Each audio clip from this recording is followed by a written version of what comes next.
네, 오늘 누가복음 13번째 시간, 누가복음 5장 12절에서 26절까지 있는 말씀을 함께 살펴보겠는데요.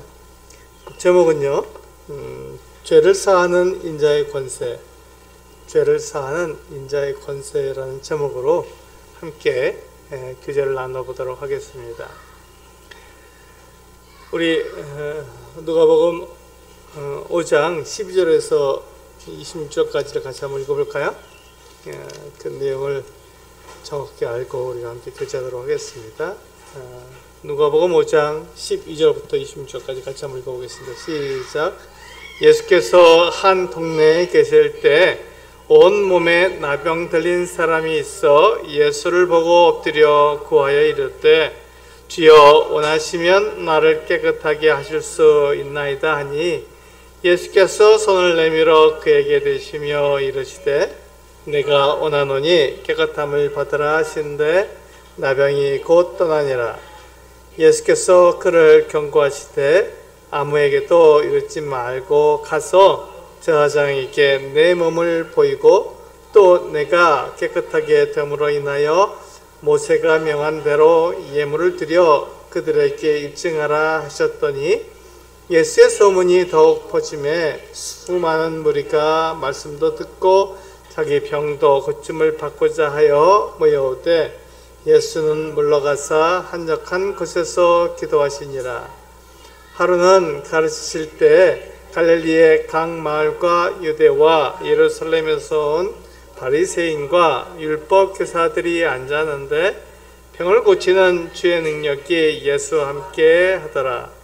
한 중풍병자를 사람들이 침상에 메고 와서 예수 앞에 들여놓고자 하였으나 무리 때문에 메고 들어갈 길을 얻지 못한지라 지붕에 올라가 기와를 벗기고 병자를 침상째 무리 가운데로 예수 앞에 달아내리니 예수께서 그들의 믿음을 보시고 이르시되 이 사람아 내 죄 사함을 받았느니라 하시니 서기관과 바리새인들이 생각하여 이르되 이 신성모독하는 자가 누구냐? 오직 하나님 외에 누가 능히 죄를 사하겠느냐? 예수께서 그 생각을 아시고 대답하여 이르시되 너희 마음에 무슨 생각을 하느냐? 내 죄 사함을 받았느니라 하는 말과 일어나 걸어가라 하는 말이 어느 것이 쉽겠느냐? 그러나 인자가 땅에서 죄를 사하는 권세가 있는 줄을 너희로 알게 하리라 하시고 중풍병자에게 말씀하시되 내가 네게 이르노니 일어나 내 침상을 가지고 집으로 가라 하시매 그 사람이 그를 앞에서 곧 일어나 그 누웠던 것을 가지고 하나님께 영광을 돌리며 자기 집으로 돌아가니 모든 사람이 놀라 하나님께 영광을 돌리며 심히 두려워하여 이르되 오늘 우리가 놀라운 일을 보았다 하니라. 네, 오늘 우리가 살펴볼 누가복음 5장 10절에서 26절까지는 두 가지 이적이 나오고 있습니다. 첫 번째 이적은요, 나병 환자를 고치시는 이적입니다. 그리고 두 번째 이적은 중풍병자를 고치시는 주님의 이적이 나오고 있습니다. 이 두 이적을 보게 되면 내용이 서로 다르죠. 완전히 다릅니다.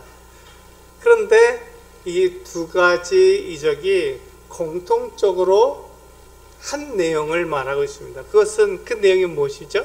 그 내용은 다른 게 아니라 예수님이 하나님의 아들이시다 하는 내용을 공통적으로 말하고 있습니다. 그러니까 이 나병 환자가 고쳐진 것을 통해서도 예수님이 하나님의 아들이라는 것을 알 수 있고 중풍병자가 나은 것을 통해서도 예수님이 하나님의 아들이시라는 것을 알 수 있다는 것이죠. 그것을 증명하기 위해서 지금 이 누가는 이 두 사람의 예를 가지고 온 것입니다. 나병 환자의 예와 중풍병자의 예를 가지고 온 것이죠. 사실 이 두 사건은요, 우리 누가복음 4장 31절부터 33절부터인가요? 네, 4장 33절부터 36절까지 있는 그 내용을 배경으로 하고 있죠. 여기 보시면 이 저런 귀신 들린 사람이 회당에 있었는데 예수님께서 그 귀신을 꾸짖으셔서 그 사람에서 쫓아내 주시는 그 같은 모습을 우리에게 보여주고 있습니다. 그때 이 예수님은 그러니까 이 귀신을 쫓아내실 수 있는 그 같은 능력을 가지신 분이고 그 같은 권위를 가지신 분이라는 것을 우리에게 말해주고 있습니다. 마찬가지로 지금 이 나병 환자가 지금 그가 마을에 들어왔습니다. 마을에 들어와서 예수님께 그가 이야기하는 것이죠. 주여, 주께서 원하시면 나를 깨끗하게 하실 수 있습니다 라고 말했습니다. 사실 나병 환자는요, 이 마을에 들어올 수 없는 사람입니다. 진영 바깥에서 살도록 그렇게 되어 있는 거예요. 그리고 혹시나 사람을 만나게 되면 윗입술을 가리면서 나는 부정하다 말하겠어. 사람으로 하여금 그 사람에게 이렇게 접촉하지 못하도록. 왜냐하면 이 나병은 이 전염성이 있는 그 어떤 질병이기 때문에 전염되지 않도록 하기 위해서 부정하다 이렇게 말하게 되어 있죠. 그러니까 그 나병 환자가 사람들이 있는 곳에 오는 것은 굉장히 드문 일입니다. 그런데 어떤 이유에서인지 이 나병 환자는 마을에 들어왔고 예수님 앞에 오게 된 것이죠.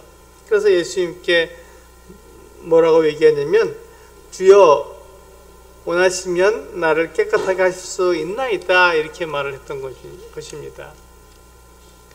이 나병 환자가 얼마나 그 어려운 일을 당하고 있었는지 우리가 알 수 있습니다. 그 온몸에 그 종기가 나서 그 사람들과 같이 살지 못하잖아요. 전염되니까요. 이 나병 환자인 이 사람이 예수님께 깨끗하게 해줄 수 있다고. 특히 이 사람이 앞에 뭐라고 말했냐면 예수님에 대한 호칭을 주여라고 말을 했습니다. 이 주여라는 말은 대단히 중요하죠. 왜냐하면 이것이 하나님을 나타내는 말이기 때문에 그렇습니다. 하나님께만 사용할 수 있는 것 같은 말입니다. 그래서 이 나병 환자가 예수님께 주여라고 말한 것은 이 나병 환자가 예수님을 하나님으로 불렀다는 것입니다. 이 사람이 어떤 믿음을 갖고 있는지 모르지만 그러나 이 사람이 지금 이 앞에서 이 더러운 귀신을 꾸짖어서 쫓아내신, 그러니까 그 같은 귀신을 쫓아낼 수 있는 권위를 가지신 예수님이기 때문에 이 나병 환자는 예수님에 대해서 특별한 생각을 가지고 있었던 것으로 보입니다. 이런 믿음은 아무도 가질 수가 없죠. 예수님께서 많은 사람들의 병을 고쳐주셨지만 이런 믿음을 고백한 사람은 없었잖아요. 그러니까 예수님께서 이 나병 환자의 고백을 들었을 때 굉장히 독특하게 들었던 것입니다. 그래서 예수님께서 어떻게 하셨냐면 이 나병 환자의 몸에 손을 대신 거죠. 우리 13절에 보시면 예수께서 손을 내밀어 그에게 대시며 이르시되, 그러니까 나병 환자의 몸에 손을 댄다는 것은 이 부정한 사람의 몸에 손을 댄다는 것은 곧 나도 부정해진다는 것을 말하고 있는 것이죠. 이 사람이 그 전염성을 가지고 있는 병을 가지고 있기 때문에 예수님께서 이 나병 환자의 몸에 손을 대시면 예수님도 나병에 걸릴 수 있다는 것입니다. 그런데 예수님은 이 나병 환자의 몸에 손을 대셨어요. 그리고는 예수님은 그런데 그렇게 부정한 사람의 손을 대셨지만 예수님은 부정해지지 않았죠. 예수님의 그 거룩하심이 그대로 유지되었습니다. 아무 일이 일어나지 않았던 거예요. 우리 레위기 13장에 보시면 여기 손을 넣으시고 레위기 13장에 보시면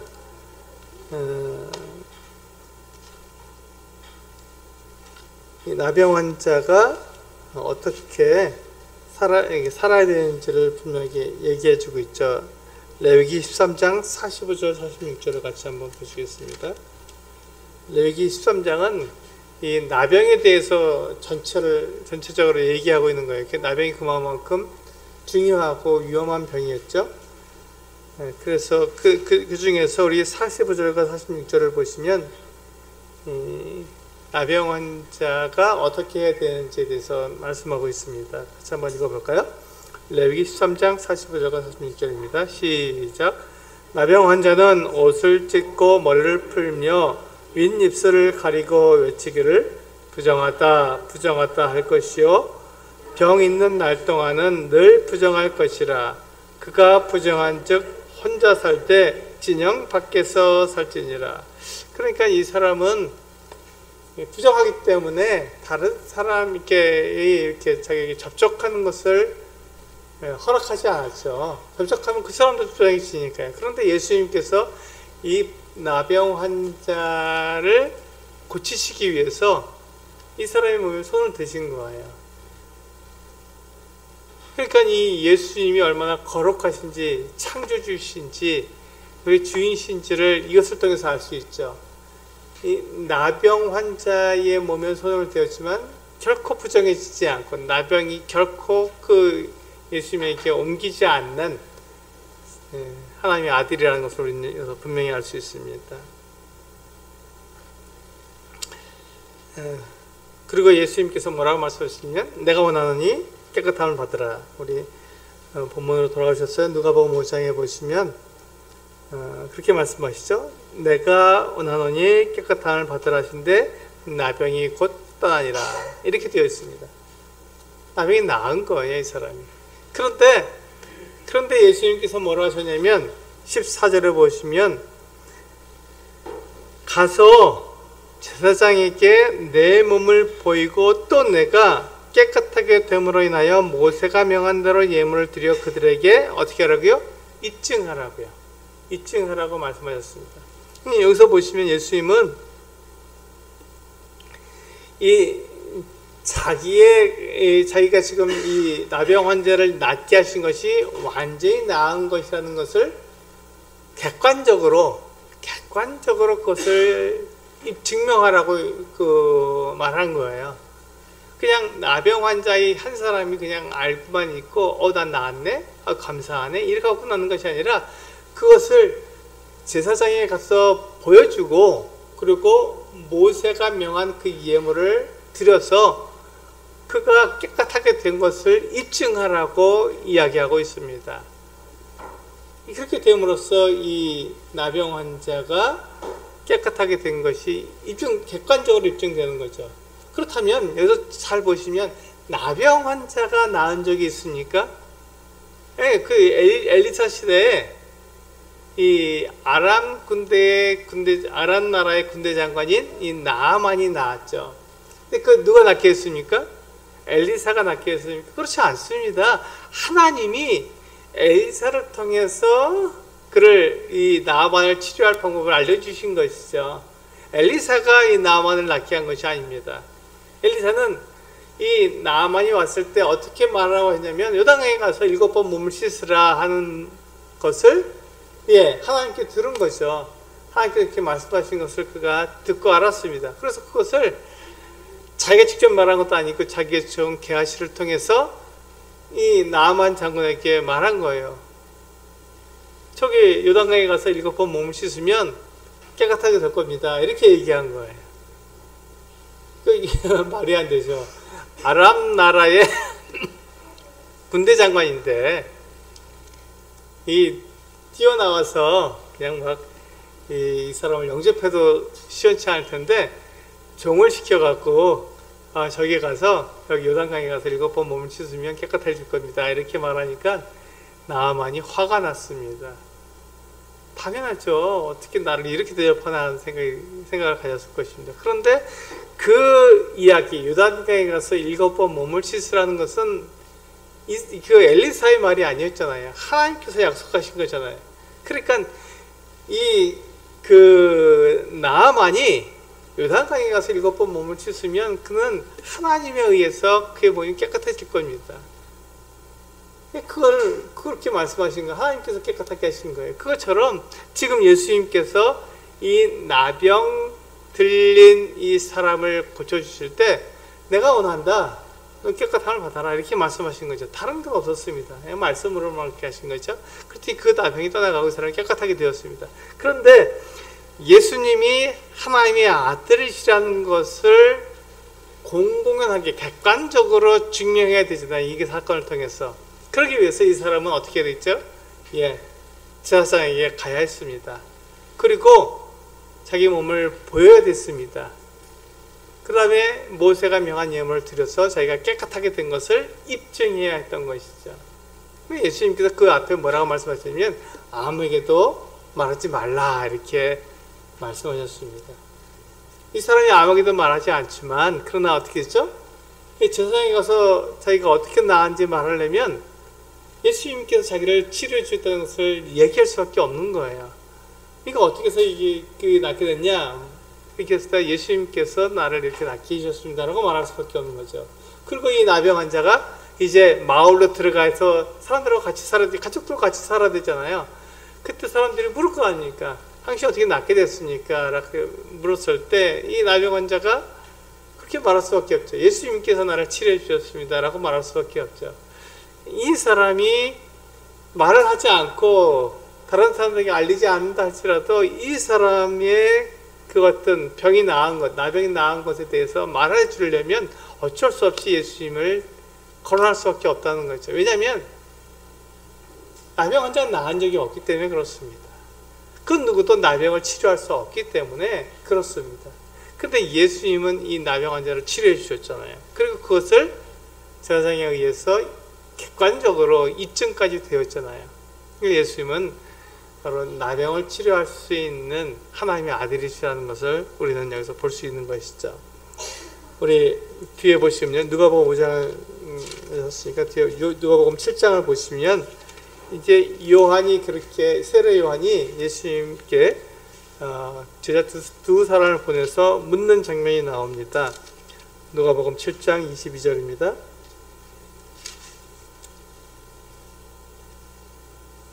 같이 한번 읽어볼까요? 시작. 예수께서 대답하여 이르시되 너희가 가서 보고 들은 것을 요한에게 알리되 맹인이 보며 못 걷는 사람이 걸으며 나병 환자가 깨끗함을 받으며 기먹은 사람이 들으며 죽은 자가 살아나며 가난한 자에게 복음이 전파된다 하라. 네, 지금 이 세례 요한은 자기가 생각하는 이 메시아에 대한 모습이 있었습니다. 그 예수님을 메시아라고 그가 생각했었죠, 처음에. 그런데 그가 이제 옥에 갇혔습니다. 그래서 예수님에 대한 이야기를 계속 듣다 보니까 자기가 생각한 거랑 다르게 생활하시는 거예요. 자기가 생각한 것과는 다른 모습을 보이는 것입니다. 요한이 생각했을 때 그가 그 생각하는 그 메시아는 어떤 사람이었냐면 그 이스라엘 나라를 회복해 주는 그 같은 메시아를 생각했지만 지금 예수님은 그런 일을 하시지 않잖아요. 예수님은 사람들의 죄를 용서하시기 위해서 이 세상에 오셨기 때문에 그 일을 합니다. 그 중에서 특별히 예수님께서 뭘 말했나요? 그 요한에게 자기가 메시아라는 것을 직접 말씀하시지 않고 구약 성경에서 말씀하신, 구약 성경에서 예언하신 그 내용을 가지고 구약 성경에서 메시아가 이와같은 일을 할 것이다. 나는 그 일을 한다. 세례 요한, 네가 이런 생각, 저런 그 생각으로 네가 그 같은 것을 예상하지만 나는 너하고 다르다. 나는 그렇게 사람에게 인정받기 위해서 이 세상에 온 것이 아니라 하나님의 말씀, 이 구약 성경에서 말하고 있는 그 구원자의 모습을 내가 이루기 위해서 이 세상에 왔기 때문에 구약 성경에서 약속한 그 모습 그대로를 나는 행할 수밖에 없다라고 말씀하신 것이죠. 그게 어떤 모습입니까? 네, 맹인이 보며 못 걷는 자가 걸으며 나병 환자가 깨끗함을 받으며 귀먹은 사람이 들으며 죽은 자가 살아나며 가난한 자에게 복음이 전파되는 것이죠. 이것을 통해서 예수님은 자신이 메시아라는 것을, 구원자라는 것을 객관적으로 드러내 주신 것입니다.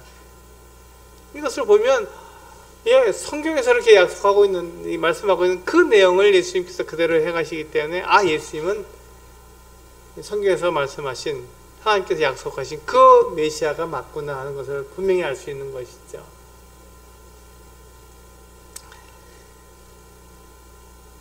예수님은 그렇게 하시기 위해서 이 나병 환자도 치료해 주신 분이십니다. 나병 환자가 낫는다는 게 말이 안 되죠. 죽은 사람이 살아나는 것이 말이 됩니까? 그런데 예수님은 그 같은 일을 함으로써 자신이 하나님의 아들, 구원자, 메시아라는 것을 객관적으로 증명해 보이신 것입니다. 두 번째 이적은요, 중풍병자를 예수님께서 고치시는 것 같은 이적입니다. 예수님께서 한 집에 앉아서 하나님의 말씀을 가르치고 있었습니다. 근데 그때 그 자리에 누가 있었냐면요, 우리 누가복음 5장에 보시면 17절에 보시면 그렇게 되어 있죠. 하루는 가르치실 때 갈릴리의 각 마을과 유대와 예루살렘에서 온 바리새인과 율법교사들이 앉았는데, 이렇게 말씀하고 있습니다. 이 바리새인과 율법교사들이 함께 앉았다는 것을 우리 주목해야 합니다. 이 바리새인과 율법교사들은 율법에 능한 사람들이죠. 구약 성경에 능한 사람들입니다. 이 사람들이 함께 앉아서 예수님께서 가르치시는 것을 듣고 있었습니다. 예수님 대단한 분이죠. 이 바리새인과 율법교사들과 함께 하나님의 말씀을 가르쳐 주셨으니까 대단한 분입니다. 그런데 그때 한 중풍병자를 사람들이 메고 왔습니다. 친구들이죠. 이 중풍병자의 친구들이 이 사람을 침상에 눕혀갖고 그대로 데리고 온 거예요. 근데 이 중풍병자와 그 친구들이 예상하지 못한 난관에 부딪혔습니다. 그게 뭡니까? 사람들이었습니다. 예수님이 앉아서 가르치고 있는 그 집에 많은 사람들이 모였던 거예요. 그러니까 그 중풍병자를 메고 온 사람들이 그 집에 들어갈 수가 없었던 것입니다. 사람들이 많으니까요. 그냥 사람들이 많은데 한 사람이 비집고 들어가는 건 어떻게 들어갈 수 있지만, 지금 이 중풍병자를 침상에 메고 왔기 때문에 이 사람들이 다 비켜줘야 되는데 그렇게 할 수도 없잖아요. 이게 불가능한 일입니다. 그래서 이 중풍병자를 데리고 온 친구들이 예수님께 들어갈 수 없는 같은 난관이 생겼는데, 그때 이 사람들이 포기하지 않고 지붕으로 올라갔습니다.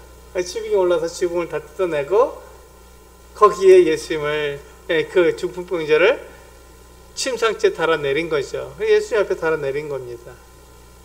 여기 누가복음은요, 그 이방인들에게 기록된, 특히 데오빌로에게 기록한 말씀이잖아요. 이것은 아마 지금의 튀르키예, 터키죠. 그 지역에 있는 사람, 그 헬라어를 쓰는 헬라 문화에 익숙한 사람들에게 아마 편지를 보낸 것으로 보여집니다. 근데 그 당시에 이 소아시아 지역은요, 대부분 지붕이 이스라엘처럼 진흙으로 이렇게 덮은 게 아니라 기와를 올렸습니다. 우리 기와는 우리 친숙한 그 같은 지붕 재료잖아요. 그 마찬가지로 이쪽 그 사람들은 그 지붕에다가 진흙으로 이렇게 평평하게 만든 것이 아니라 기와를 올렸어요. 그래서 비가 오면 비가 흘러내리도록 이렇게 만들었습니다. 굉장히 튀르키예는 굉장히 큰 땅이 굉장히 크기 때문에, 아나톨리아라고 부르는 것 같은 지역이기 때문에 굉장히 크기 때문에 그렇게 집을 연이어서 이렇게 지을 이유가 별로 없었어요. 근데 이스라엘이 굉장히 작은 나라입니다. 그래서 이 이스라엘 집을 지을 때 집을 연지어서 짓게 되어 있습니다. 그래서 그들이 그냥 지붕 위를 타고 이렇게 걸어 다닐 수 있도록 그렇게 만들어 놨던 거예요. 그러니까 지붕에서 여러 가지 일들을 할 수 있었습니다. 근데 지붕을 이 이스라엘 사람들은 어떻게 만들었냐면 그렇게 평평하게 만든 거예요. 진흙으로 이렇게 거기다 이렇게 볼을 몇 개 이렇게 얹은 다음에 거기다가 이렇게 갈대를 엮은 다음에 그 위에다가 진흙을 덮어서, 진흙이 마르니까요. 말라서 딱딱하게 되니까 그냥 그 진흙 위에 그렇게 진흙을 지붕으로 만들 수 있었던 것이죠.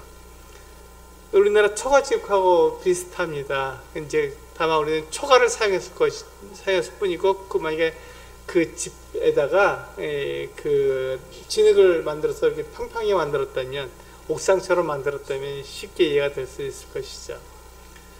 그래서 지금 이 누가복음에서 누가는 사람들이 그 지붕을 오해하지 않도록 기와를 이렇게 걷어냈다 이렇게 기록하고 있는데, 사실 이스라엘의 그 건축 양식은 진흙으로 그냥 덮었던 것이죠. 기와를 쓰지 않고요.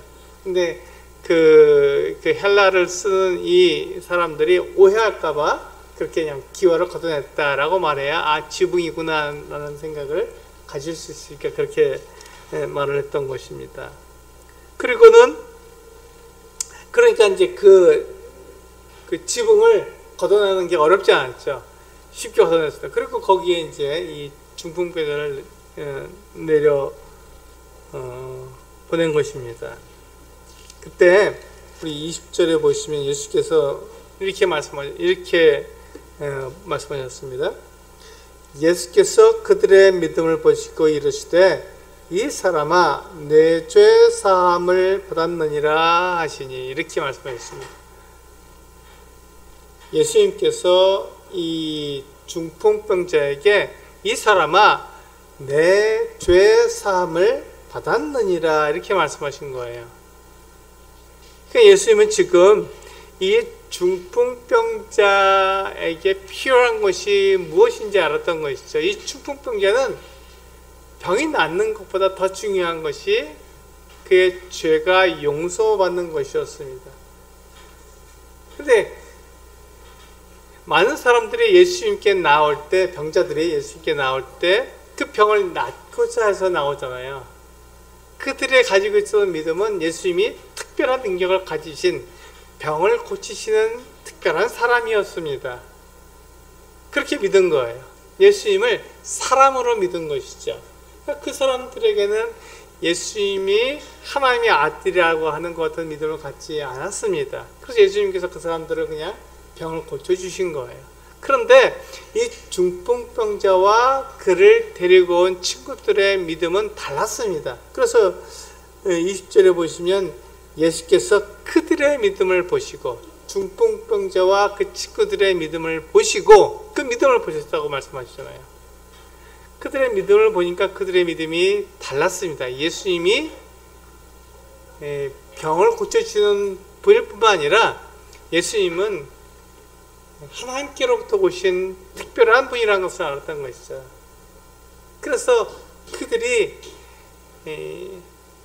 예수님을 사람으로만 믿은 것이 아니라 하나님으로부터 오신 그렇던 분으로 믿었기 때문에 예수님은 이 중풍병자에게 병을 고쳐주실 것이 아니라 그의 죄가 사함받는 그런 놀라운 일을 하셨던 것이죠.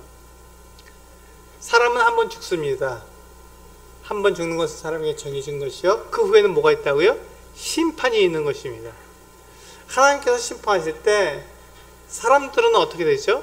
그 사람의 죄를 용서받지 못하면 그 사람이 영원한 형벌, 즉 풀못에 던져져서 그는 영원히 거기에서 살 수밖에 없습니다. 풀못에서 괴로워하는 것이죠. 그런데 이 사람의 죄가 용서받으면 어떻게 되죠? 그 사람이 생명책에 기록됨으로써 하나님께서 심판하실 때 영원한 생명을 받게 되는 것입니다. 예수님께서는 이 중풍병자에게 그 죄 용서를 주신 것입니다. 죄를 용서해 주신 거예요. 그래서 이 사람이 하나님의 심판을 받을 때 멸망하지 않게 하신 것이죠. 이 사람이 그런 믿음을 가지고 있었습니다. 그래서 예수님께서 이 중풍병자에게 이 사람아 네가 죄 사함을 받았다 이렇게 말씀하신 것이죠. 근데 이 말을 들었을 때 그들과 함께 예수님과 함께 앉아있던 바리새인과 율법교사들, 서기관이죠. 똑같은 말입니다. 율법교사라는 말과 서기관과는 같은 말입니다. 이렇게 바꿔 쓸 수 있는 것입니다. 여기 보시면 서기관과 바리새인들이 생각하기 이렇대 이렇게 말씀하고 있잖아요. 이 사람들이 뭐라고 생각했냐면 예수님을 향해서 이건 신성모독인데 어떻게 사람이 죄를 용서해 줄 수 있어. 죄 용서는 하나님만 하실 수 있는 것이지 라고 마음에 생각했던 것입니다. 근데 예수님께서 그 사람들의 마음에 그와 같은 생각을 하는 것을 아셨습니다. 근데 이 사람들이 잘못된 생각을 갖고 있나요? 맞죠. 죄는 하나님만 용서할 수 있는 것입니다. 죄는 하나님만 용서할 수 있는 거예요. 우리가 많은 경우에 죄 그러면 우리 사람에게 짓는 잘못을 우리는 죄라고 얘기하기가 쉬운데, 죄는 하나님을 떠난 게 죄입니다. 하나님을 떠난 것이 죄입니다. 그렇기 때문에 우리가 죄를 얘기할 때는 하나님께서 용서하셔야만 되는, 하나님께서 용서하셔야만 되는 것 같은 것을 죄라고 말합니다. 사람이 잘못한 것이 아니라 하나님께 잘못한 것이죠. 하나님이 거룩하시고 하나님께서 완전하신데 그 하나님을 사람이 떠났기 때문에 사람은 하나님께 죄를 지은 것입니다. 그래서 죄는 하나님만 용서할 수 있는 것이죠. 그래서 이 서기관과 율법교사들이 옳게 생각했던 것입니다. 그런데 예수님께서 그 죄를 사해 주셨다면 예수님이 누구십니까? 예, 하나님이시죠. 예수님이 하나님이시라는 것을 이 율법교사들과 서기관들이 믿지 못했던 거예요. 예수님을 보니까 사람이잖아요. 태어나셨고 성장하셨고 지금 청년에 대해서 30세쯤 돼서 자기들하고 좀 얘기하고 있는 거예요. 그러니까 이 서기관과 이 바리새인들은 예수님을 사람으로 생각하고 있었던 거죠. 특별한 사람으로 생각하고 있었고 좋은 선생으로 생각하고 있었던 것이죠. 그렇기 때문에 예수님께서 이 중풍병자에게 죄 사함을 받았다라고 말씀하셨을 때 이 바리새인과 서기관들은 이 사람이 신성모독을 했나 이렇게 생각했던 것입니다. 그래서 예수님께서 뭐라고 말씀하셨냐면 28절에 보시면 23절에 보시면 내 죄 사함을 받았느니라 하는 말과 일어나 걸어가라 하는 말이 어느 것이 쉽겠느냐라고 물으신 거예요. 어느 것이 쉽습니까? 여기에는 많은 사람들이 이제 여러 가지 이야기들을 하는데 다양한 이야기를 합니다. 그런데 본질적으로 보면은 이 죄 사하는 일은 하나님께서만 할 수 있는 일이잖아요. 그러니까 사람은 할 수 없으니까 불가능하죠. 그러니까 이것은 굉장히 어려운 일입니다. 그리고 병이 낫게 하는 것, 중풍병자의 병을 치료해 주는 것은 사람이 할 수 있는 일이잖아요. 그래서 일어나서 걸어가라 하는 것은 사람이 할 수 있는 일이니까 좀 쉬운 일입니다. 본질적으로 말을 해서는요. 그러나 지금 예수님께서 지금 말씀하고 있는 그 내용은 그런 본질적인 그 내용을 다루는 것이 아니라 지금 예수님께서는 지금 사람들이 볼 때 겉으로 나타난 그 상황을 지금 말씀하고 있는 거잖아요. 그래서 지금 내 죄 사함을 받았다 하는 말을 하게 되면 어떻게 되죠? 그것을 사람들이 볼 수 없어요. 이거는 하나님만 하실 수 있는 일이기 때문에 죄를 사해줬든지 또 죄가 사해지지 않았든지 그것은 사람이 알 수 있는 일이 아니었습니다. 그러니까 그 말을 해도 그것이 그렇게 이루어졌는지 안 이루어졌는지 사람이 알 수 없기 때문에 쉽게 말할 수 있는 것이죠. 사람은 네 죄가 사함을 받았다 이렇게 말할 때 그 죄가 사해졌는지 안 사해졌는지 하나님만 아시잖아요. 그러니까는 사람은 쉽게 말할 수 있는 거예요. 그렇지만 우리가 일어나 내 자리를 들고 걸어가라 라고 말을 할 때 그것은 사람들은 눈에 보이는 거예요. 이 중풍병자가 병이 낫지 않으면 결코 그와 같은 일을 할 수 없습니다. 자기 자리를 들고 갈 수 없잖아요. 그러니까 이 병을 고치는 그 어떤 능력이 함께 되는 것이죠. 이 말을 하기가 참 어렵습니다. 겉으로 드러나는 것이니까요. 이 병을 고칠 수 없는 사람이 그 말을 할 수가 없는 것이죠. 그래서 예수님께서 그 말씀을 하신 것입니다.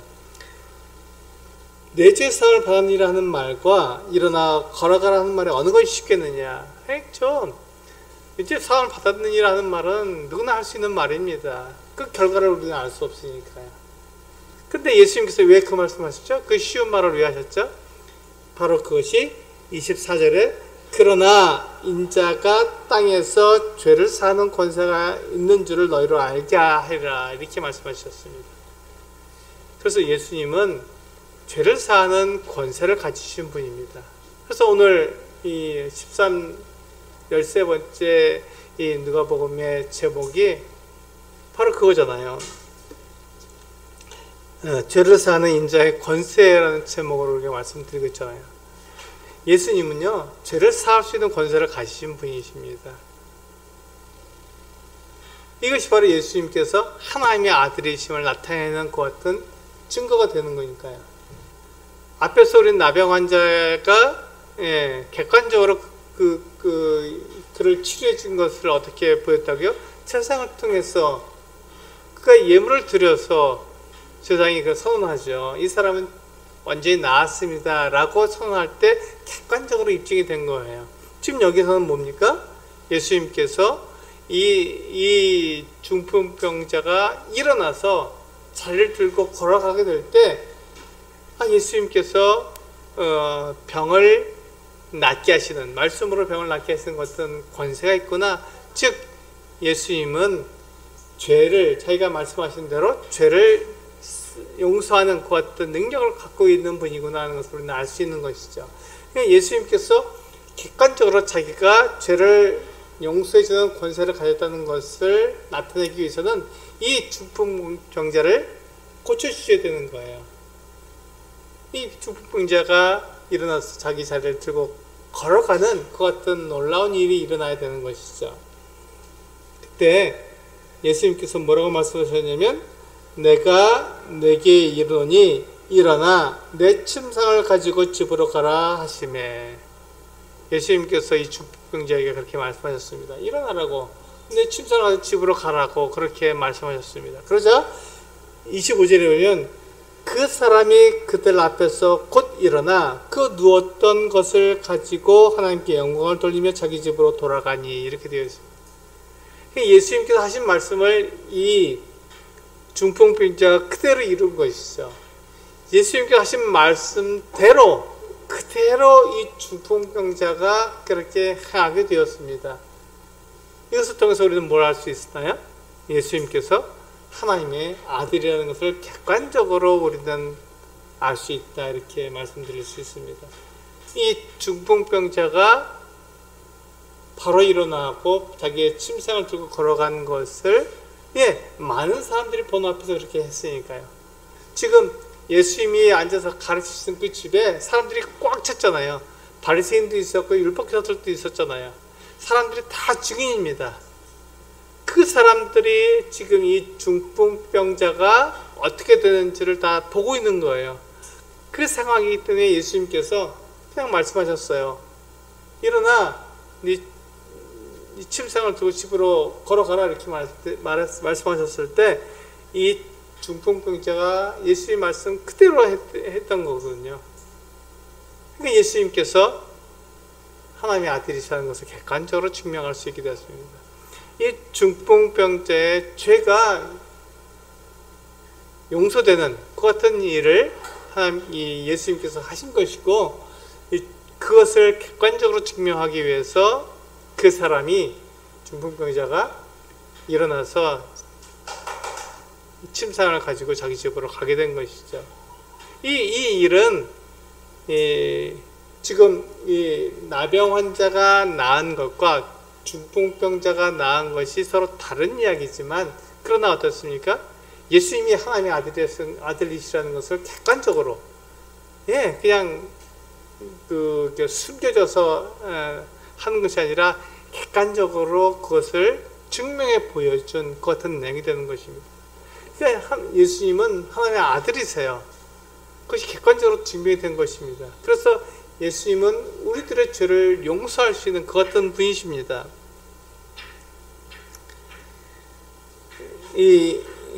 우리 마태복음 1장 21절 한번 보실까요? 예수님께서 오신 그 이유가 기록되어 있죠. 마태복음 1장 21절.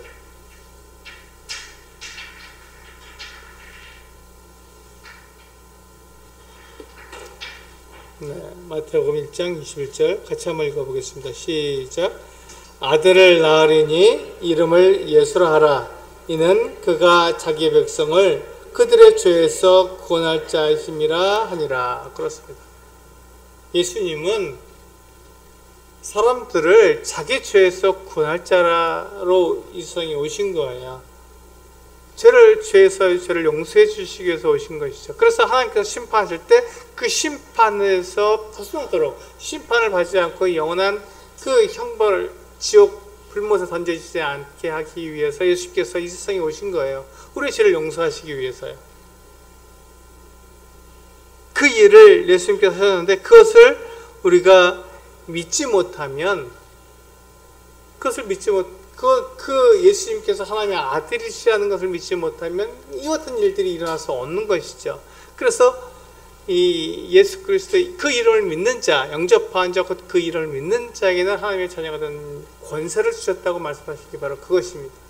예수님이 하나님의 아들이시고 예수님께서 우리의 죄를 용서해 주시는 그 같은 분이라는 것을 우리가 믿지 못하면 우리 죄가 용서될 수 없는 거예요. 그분이 아주 특별한 사람으로만 알면, 그분이 좋은 선생님으로만 알면 우리의 죄가 용서될 수 없는 것입니다. 그런데 그 예수 그리스도께서 우리의 모든 죄를 다 용서해 줄 수 있는 하나님의 아들이시다라고 믿게 되면 아주 놀라운 일이 일어나는 것이죠. 예수 그리스도께서 우리의 모든 죄를 다 용서해 주시는 그 어떤 일을 하시는 것입니다. 그 일을 예수님께서 원하셨고 그 일을 위해서 예수님께서 십자가 달려 죽으신 것이죠. 그래서 그 일은 우리의 죄는 하나님께서만 용서할 수 있는데 예수 그리스도께서 그 일을 하셨기 때문에 예수님은 하나님이시라는 것을 우리는 객관적으로 알 수 있는 것이죠. 이제 우리는 그 예수님이 하나님의 아들이시라는 것을 객관적으로 알게 되었으니까 이제 우리의 차례입니다. 우리가 예수님을 어떻게 믿느냐 하는 것이 우리의 그 믿음의 내용이 되겠죠. 어떤 사람들은 예수님을 좋은 선생님으로 믿습니다. 어떤 사람들은 예수님이 특별한 능력이 있는 것 같은 분으로 믿습니다. 그러나 그것은 예수님에 대한 올바른 믿음이 아닙니다. 예수님에 대한 올바른 믿음은 그분이 하나님이시고 나를 창조하셨으며 그분이 나의 주인이시라는 것을 믿는 것입니다. 그러니까 그분께서 말씀하시면 그 말씀이 그대로 이루어지는 것을 우리는 믿는 거예요. 그렇기 때문에 예수님께서 우리에게 약속하신 그것, 예수님께서 나의 죄를 용서해 주셨다고 말씀하시고 그것을 약속하셨다면 내 죄가 용서된 것이죠.